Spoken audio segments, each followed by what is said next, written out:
of President Obama, that in the year 2009, more than at any point in human history, of nations and peoples are shared. The religious convictions that we hold in our hearts can forge new bonds among people, or they can tear us apart.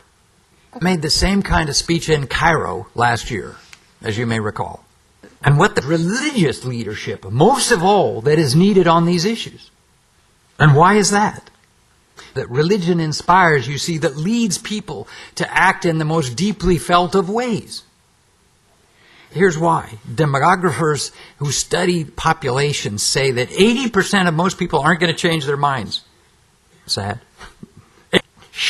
But he says, but demographers' studies of students of public opinion say that people will shift their public opinion if there is a disconnect between their highest aspirations and the status quo.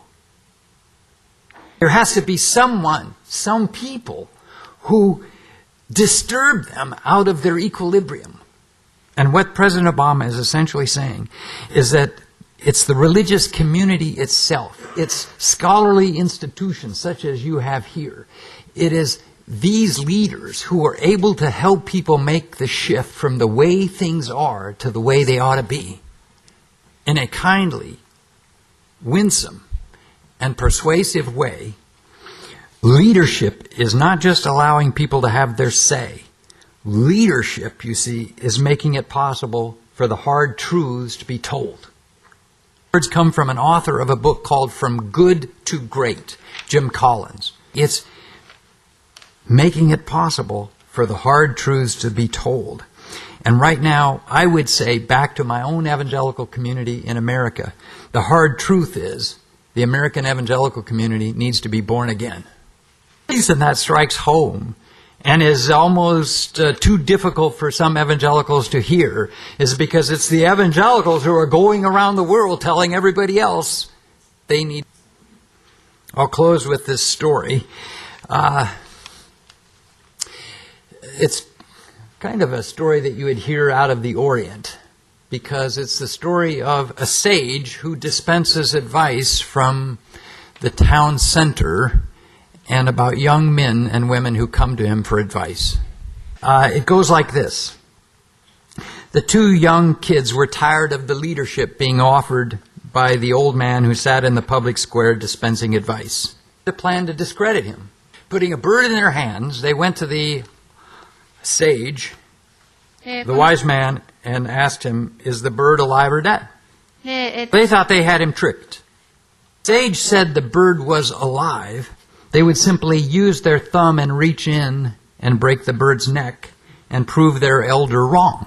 Now, if the sage said the bird was dead, they would open their hands and reveal the bird very much alive. And so with bird in hand, they went to the square confident of their plan. I tell the story because I've been on over 40 campuses around the United States, and a lot of those students are like the two young kids who come to the man in the square with the bird in hand. And you see, to answer the question of this lecture, what changes are happening? The changes that are happening are really big. Big issues.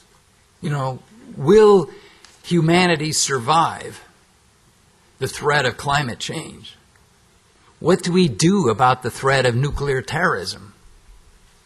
Mary tells me it's not a question of if, it's a question of when a terrorist will secure nuclear weapons and ignite it in an American city. Just anybody saying this is the former Secretary of Defense, William Perry.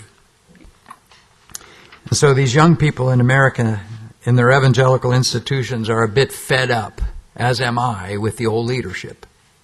And so to finish the story, they ask the sage in the square, with the bird in their hands, is the bird alive or dead?